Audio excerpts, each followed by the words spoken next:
my birdhouse for my visual aid speech. 3 people in attendance, as you can see. I'll start by describing the base of the structure, which is made from a square piece of clay.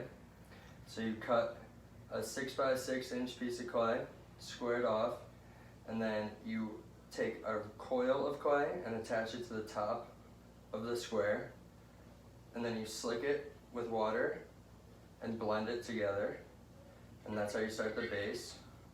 And then you cut a pentagonal shape of clay out, and you attach the other coil to the front of the square. You slick that in, and then you attach the pentagon on top and slick that in.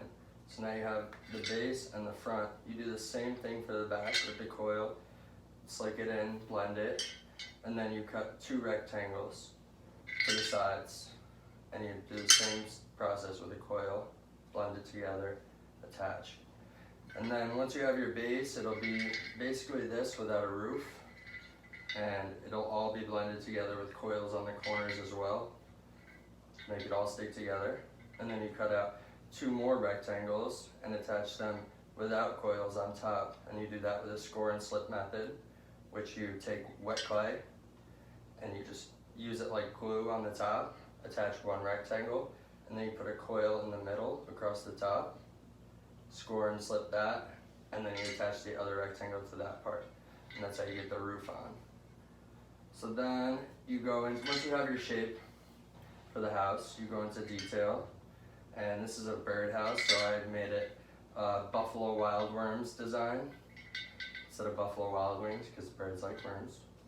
And then I cut out coils of clay the same way I cut the coils for the bases, and I just attached them to the side with a score and slip method, and use a serrated knife to cut lines in them to make them look more like worms. Did the same thing on this side with the bigger one. And then I'd use the same coil method to make windows for the side of the house, and the same thing with the door. The lettering, you just kind of take 1 coil, make it straight, take another one, loop it, take another one, loop it, and you score and slip those together. It's the same thing, these are all single looped. And then these letters serrated, knifed in. Something happened to the video. Is it still video? Yes. And then for the door, same thing, coils, attach them, and I put a little speckle for a doorknob. And then for the bird's nest, I used a straining method. So you take like a strainer basically, but it's a clay strainer, and it's like a cheese grater kind of. And you take the clay and you slice it, and it gives you really small, fine-grained pieces. And you just take those and intertwine them all together.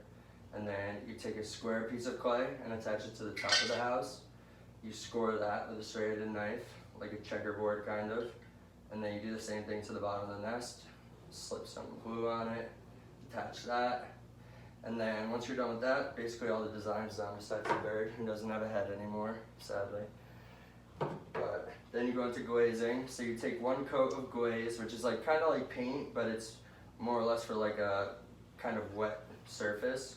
So you put your glaze on. I did black, yellow, and then I did like a sea green for the roof and black for the edging. And then you do 1 coat of that, you let it sit overnight, and then you come back the next day once it's dry and do the same colors right over it. And then once you have 2 coats of glaze, you let it sit 1 more night, and then you fire it in the kiln the next day, and it'll come out something like this. Show it. Perfect. Beautiful. All right. I'm sorry about your bird. That's it. Yeah, the bird's headless.